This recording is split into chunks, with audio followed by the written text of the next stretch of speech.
সমস্ত প্রশংসা আল্লাহ তাআলার জন্য। সকলে বলি আলহামদুলিল্লাহ। শান্তি অবতীর্ণ হোক প্রিয় নবী মুহাম্মদ রাসূলুল্লাহ সাল্লাল্লাহু আলাইহি ওয়াসাল্লাম প্রতি আল্লাহুম্মা সাল্লি আলাইহি ওয়া আল্লাহুম্মা বারিক আলাইহি। সকলে বলি আল্লাহুম্মা সাল্লি আলাইহি ওয়া আল্লাহুম্মা বারিক আলাইহি। আল্লাহুম্মা সাল্লি ওয়া সাল্লিম আলা নবিয়িনা মুহাম্মদ। তো আজকে আমরা যে বিষয়টি নিয়ে আলোচনা করব সেটি হচ্ছে যে আদব কায়দা। মানব জীবনে আদব কায়দাটা কত জরুরি, ঠিক আছে।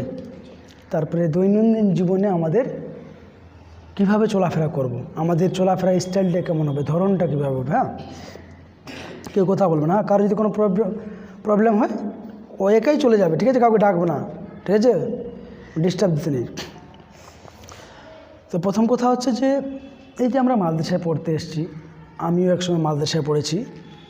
তো মাদ্রাসাটাতে পড়ে লাভটা কী, কেন মাদ্রাসায় আমরা পড়তে এসেছি, এটা কারোর প্রশ্ন নয় যে আমরা কেন মাদ্রাসায় পড়তে এসেছি, হোয়াই, কারণটা কী। কারণটা হচ্ছে আমরা কী হতে চাই, কেউ মৌলবি হতে চাই, কেউ বক্তা হতে চাই, কেউ আরও অন্যান্য কিছু হতে চাই, হয় কি না। মনে করেন না প্রত্যেকটা মানুষ বিভিন্ন কিছু ইচ্ছা করেছে যে আমি এটা হব ওটা হব, কিন্তু কাজ করে না। মনে করেন না কেউ মনে করলো আমি ইঞ্জিনিয়ার হব, তো পড়াশোনা করে না, ঘুরে বেড়ায়, ইচ্ছা মতো চলাফেরা করে, ও ইঞ্জিনিয়ার হতে পারবে? পারবে না। কেউ মনে করছে আমি ভালো মৌলবি হব, কিন্তু সারাদিনে পড়ে আধা ঘন্টা 30 মিনিট 20 মিনিট 10 মিনিট পড়ে বাকি সময় ঘুরে বেড়ায়, ভালো মৌলবি হতে পারবে? কেউ মনে করছে যে আমি ভালো চাষি হব, কিন্তু চাষি হয়ে ভালো, কিন্তু মাঠেই যায় না, ঘরে বসে থাকছে, চাষি হতে পারবে? কেউ মনে করছে আমি ডাক্তার হব, কিন্তু ইউনিভার্সিটিতে পড়তে যায় না, কলেজে পড়তে যায় না, ডাক্তার হতে পারবে? পারবে না। তারপর কেউ মনে করে না ভালো মেকানিক হবে, সাইকেলের মেকানিক, গাড়ির মেকানিক, কিন্তু দোকানকে দেখে ভয় পালাচ্ছে, হতে পারবে? হাতে একটু কোনো ময়লা লেগেছে, বলছে বাপরে থাক থাক থাক পালাই, মেকানিক হতে পারবে? তো সাংবাদিক আসেন, সাংবাদিক প্রচুর বৃষ্টির সময়, বন্যার সময় সাংবাদিকরা কী করে, পানিতে নামে না। তো সাংবাদিক হতে চাইছে, কিন্তু পানিকে দেখে দৌড় মেরেছে, মানে সাংবাদিক এই পানিতে নামবো না। সাংবাদিক হতে পারবে? পারবে না। তার মানে কি, প্রথমে প্রত্যেকটা কাজ করতে গেলে ওকে কষ্ট করতে হবে, হয় কি না। কষ্ট ছাড়া সফলতা আসবে কি আসবে না। মানে এই যে ফ্যানটা ঘুরছে কিনা, কী করে ফ্যানটা ঘুরছে, এমনিতে ঘুরছে। লাইনের সুইচটা অন করছি, মানে ফ্যানের সুইচ অন করছি, ওকে বিদ্যুৎ দিচ্ছে চেপাং করে, মানে সেকেন্ডের মধ্যে দিয়ে দিচ্ছে, দিয়ে ওখানে একটা মোটর আছে, কোয়েল আছে একটা, ভাবা করে ঘুরছে বলে ফ্যান হচ্ছে, হয় কি না। লাইনের তার বোল্টটাও ঠিক, সুইচ দিলে লাইন জ্বলছে, ঠিক আছে। তার মানে কি, প্রত্যেকটা কাজের পিছনে একটা কী আছে, পিছনে একটা কেউ ব্যাকওয়ার্ড আছে, ঠিক আছে।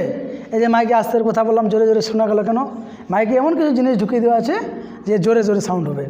তেমনিভাবে এই যে আমরা আজকে এখানে এসেছি এই মাদ্রাসায় পড়তে, মাদ্রাসা থেকে মাওলানা হয়, মাদ্রাসা থেকে মৌলানা হওয়ার পরে আবার অনেক কাজ করে যায়। যেমন মাওলানা হওয়ার পরে তুমি যদি মনে করো আমি অন্যান্য ডিপার্টমেন্ট নিয়ে পড়বো, ডাক্তার হব, মাস্টার হব, হওয়া যাবে কি যাবে না? যাবে। আজকে যারা মাওলানারা চাকরি দিতে পারছে না, এটা সরকারের ব্যর্থতা, হয় কি না।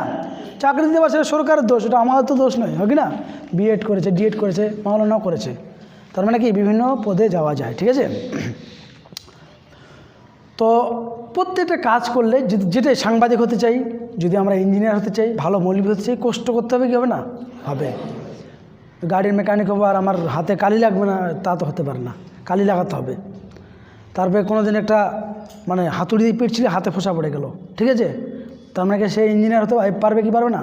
গাড়ি মেকানিক হতে পারবে, কারণ হচ্ছে সে কষ্ট করেছে। এই যে তোমরা মাদ্রাসায় আছে, তোমরা কী কষ্ট করছো বলো দেখি এবার। তোমাদের মৌলবি হবে, কী কষ্ট করে মৌলবি হবে বলো এবার দেখি, কী বলছো বলো বলো। কিসের কষ্ট? পড়ার কষ্ট। আর অন্য পড়ার কী কষ্ট? বইটা আছে পড়ছি, সূরা ফাতিহা পড়ছি, নাস ইখলাস ফালাস পড়ছি, উর্দু কা পেহলি কিতাব পড়ছি, চামানে ইসলাম পড়ছি, রাসুল আরাবিয়া পড়ছি, মিনাজুল আরাবিয়া পড়ছি, তো কষ্টটা কোথায়? কিসের কিসের কষ্ট? মায়ের। তো এখন তো বেশি মারছে কি মারে না? মারছে কি বেশি? বেশি তো মার না। এটা একটা পয়েন্ট বলছে, থাকা খাওয়া দাওয়া কষ্ট, এটা একটা গুরুত্বপূর্ণ পয়েন্ট। যে পৃথিবীতে তুমি ভালোভাবে বসো বাবা, তুমি ওকে পিছনে দেখতে পাচ্ছ না, তো লম্বা আছো, পুরোপুরি যেভাবে বসো। মাদ্রাসায় থাকলে একটা বড় কষ্ট হচ্ছে যে তুমি ঠিকমতো খাওয়া দাওয়াটা একটু সমস্যা, সব মাদ্রাসায় নয়, বেশিরভাগ মাসাগুলো তো খুব সমস্যা। 2 নম্বর সমস্যা হচ্ছে যে তুমি বাড়ি থেকে ছেড়ে থাকবে, বাম্মাকে দেখার ইচ্ছা করবে কিন্তু দেখতে পাবে কি পাবে না। বাড়ি থেকে 1.5 মাস 2 মাস 3 মাস 4 মাস বাড়ি থাকে, অনেকদিন পর যাওয়া হয়, আবার চলে আসতে হয়। বাড়িতে থেকে আসার সময় একটু মনটা কষ্ট লাগে না, ইস যাবো আজকে, কষ্ট লাগে না? কেন বলতে পারছি, কারণ আমি তো নিজে মাসে পড়েছি, হয় কি না? তা আমি বলতে পারবো না? মনটা একটু কেমন লাগে না যে আজকে যেতে হবে, কেমন লাগে না?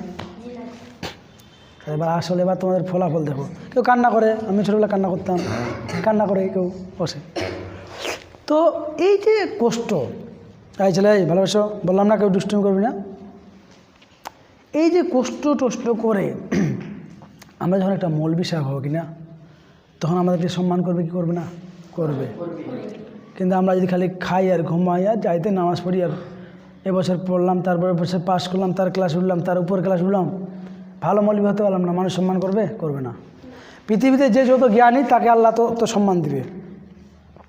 যে ফাঁকি মারা মৌলবি, ও ফাঁকি মারে, মানুষ ফাঁকি মেরে দিবে, ওকে অত সম্মান দিবে না।